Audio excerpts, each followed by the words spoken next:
The Amazon adaptation of Yakuza Like a Dragon is a poor attempt to cosplay the characters, which convinced me that this is Amazon's elaborate way of celebrating Halloween.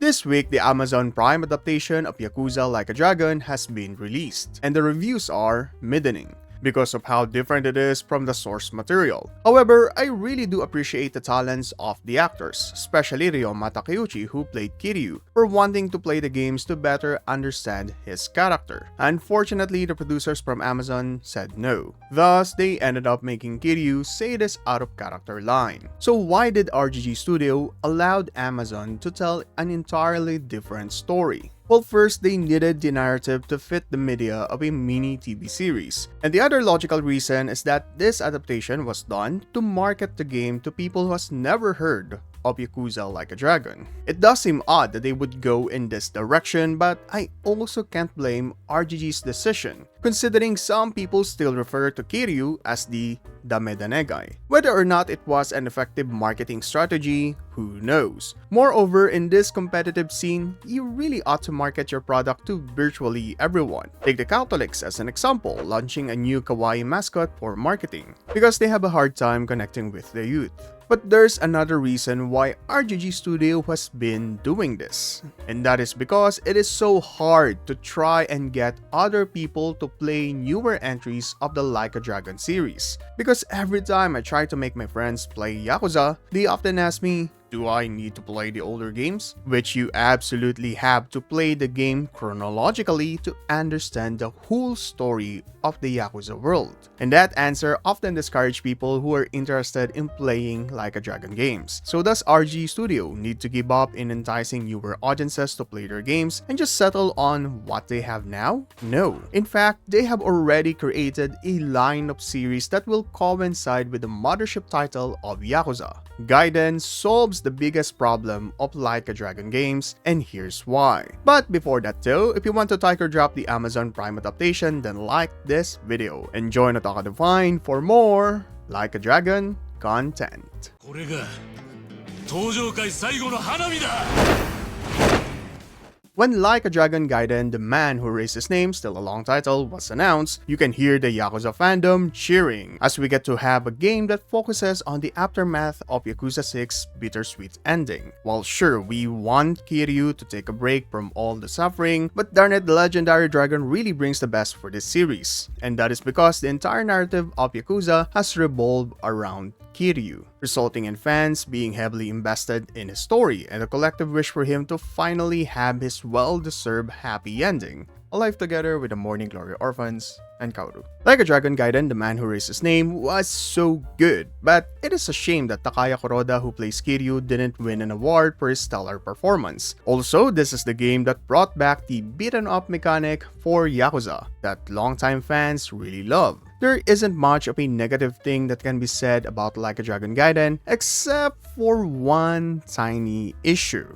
They were promoting it as an entry-level series, which is absolutely not, because it spoils all of the games that came out before it, from Yakuza 0 to Yakuza Like a Dragon. There isn't any story elements in LAD Gaiden that doesn't mention the events of the previous series. But why were they marketing LAD Gaiden like that? Well, it's because of this big problem that Yakuza games have, and that is enticing a new set of audience to play their new games. However, should they really be concerned about this, knowing that the series has been performing so well, receiving high critical acclaim and even praises from other successful game developers? The Yakuza series is a surefire million-unit seller. According to their published sales record, 8 out of 10 of their games from Yakuza 0 to Infinite Wealth has sold over 1 million copies, with Yakuza 3 and 5 being the sole exception. So is appealing to a newer audience really a big concern for Like a Dragon games? The answer is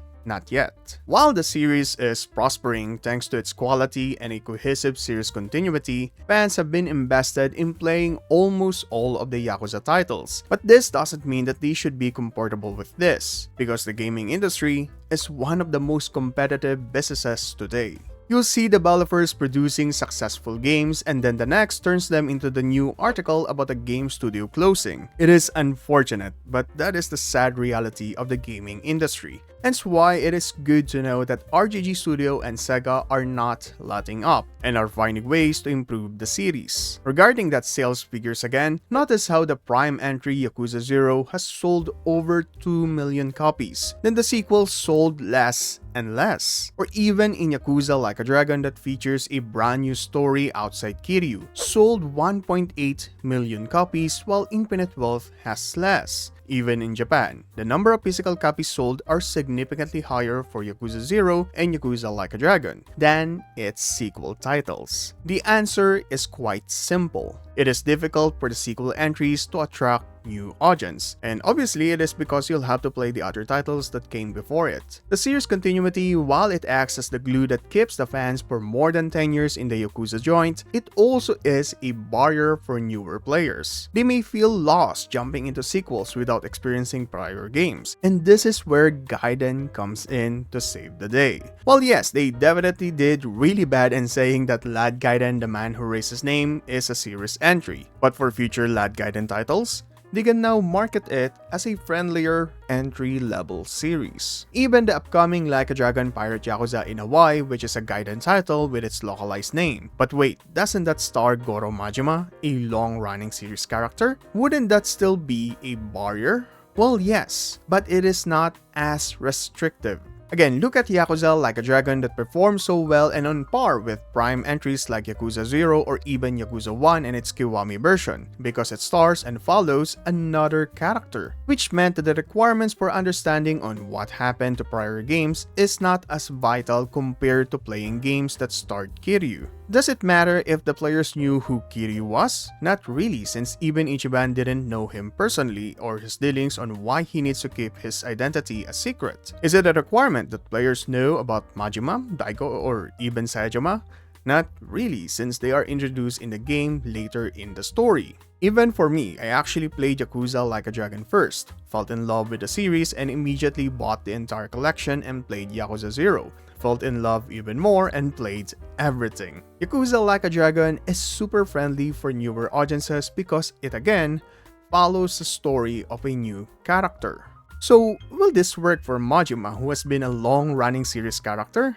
Yes. Yokoyama-san actually said that newer audiences can play Like a Dragon Pirate because Majima is suffering from amnesia, which means newer players can experience the world of Yakuza for the first time, like Majima, who lost his memory. I'm not kidding, that is what he actually said. While at first the logic sounds like it's kind of pushing it, but I contemplated about it more and he does have a point. While Lad Pirate takes place after the events of Infinite Wealth, it doesn't necessarily mean that you have to know what happened in that game. Since based on the story trailer, it is going to be explained that Majima is there to clean up the nuclear waste, which is the fallout of Infinite Wealth's story. It's actually brilliant how they built this Gaiden game. While it stars a known series character, but he has amnesia, it expands on what happened to Palikana and Nele Island, while also having the players tackle the issue of cleaning the nuclear waste for the first time, both for old and newer players. It introduces new characters while also bringing in older ones like Saejima, which is a way to entice players to try the older games. Then they also bring in additional mechanics like adding a new fighting style for Majima while also polishing his legendary Mad Dog style. Then the naval battles, which is a fun side game that I know I'll be spending my time on while also keeping the older minigames that fans love. If you noticed by now, RGG Studio developed Lad Gaiden with the intention of being a fan service for longtime players while also being a friendlier series for newer audiences to play.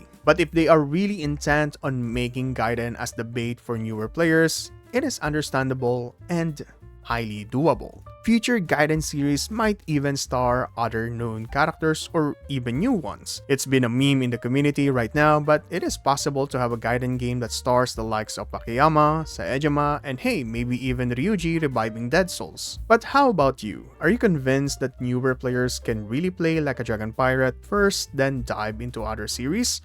Or will that be too bizarre? Like how Majima is able to summon a chimpanzee. Like, what is up with that skill? Is the Yakuza series turning into a power fantasy? Well, I have a video discussing about that, so please check it out. Join Otaku Define for more Like a Dragon content. This is Math, and stay awesome, my kyodais.